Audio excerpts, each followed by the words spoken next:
So at 21, I went through the worst breakup of my life. I grew up in the glossy, pastoral cloud forest of Costa Rica.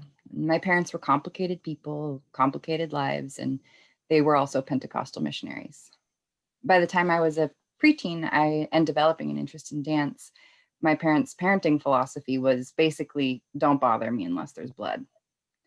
That, coupled with the fact that being a missionary doesn't exactly pay well, meant that my pursuit of dance was pretty much entirely up to me. It started with obsessively watching river dance tapes and copying all of the moves with my friend Sasha in her bedroom on the cold tile floor. We were too young to care about shin splints. Then I found myself in a garage turned classroom, turned dance studio, taking ballet and jazz from Miss Stacy.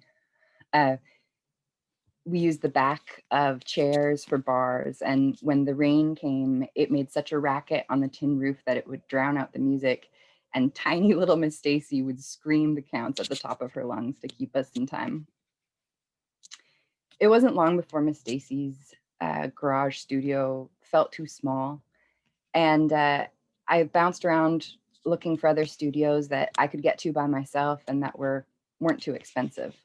I was blessed by teachers who often slyly subsidized my classes and gave me extra time and attention and really became important role models for me. But a lot of those studios ended up shutting down or moving because they were small and inexpensive, and I would be devastated. My home life was really complicated. There was joy but there was also a lot of uncertainty and a lot of anger that was held in so long it turned to gray resentment and painted the walls of every room. Dance gave me something to organize my life around.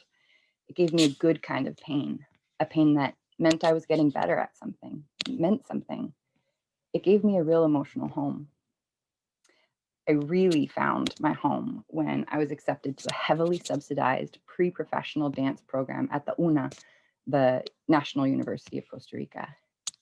In that program, I would dance all afternoon, every afternoon in these large, airy studios that had 2 levels of bars that swept across 3 walls and a mirror that went all the way across the other wall. It was heaven.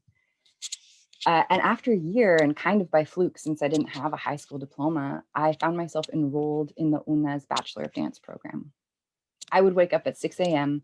and take the bright, noisy, small town bus for an hour into Heredia, and then walk for 30 minutes and get to the studio and do my 200 sit-ups that I believed in religiously. I would dance all day, and I learned so much. I learned so much about dance. I learned about myself. I learned about the world. I found myself really being drawn to the edges of dance that was challenging, not just physically, and dance that asked a lot more questions than it answered. I loved everything about what I was doing, but I knew I had to leave home, and it felt urgent. So I took a contract with a subpar dance studio in Baton Rouge, Louisiana, and I hated it. I spent the year sliding around on this the crust of this nice kind of whiteness, the kind that doesn't like its feathers ruffled. I didn't want to do the kind of dance that people found pleasing. I couldn't move back to Costa Rica, and I couldn't continue living in the US, so I moved to Victoria, BC, because I got into a community college there without a high school diploma. I found a dance studio to make my home, and I'd done this so often that I didn't think it would be any different. But it was. It was expensive, and it was boring. And again, it was too pleasing. I had to break up with dance. I do other things. I run, I lift weights, I ride my bike, but I'm still not over the breakup. A few months ago, I went to a Zumba class at the YMCA in an attempt to physically and psychologically recover from grad school.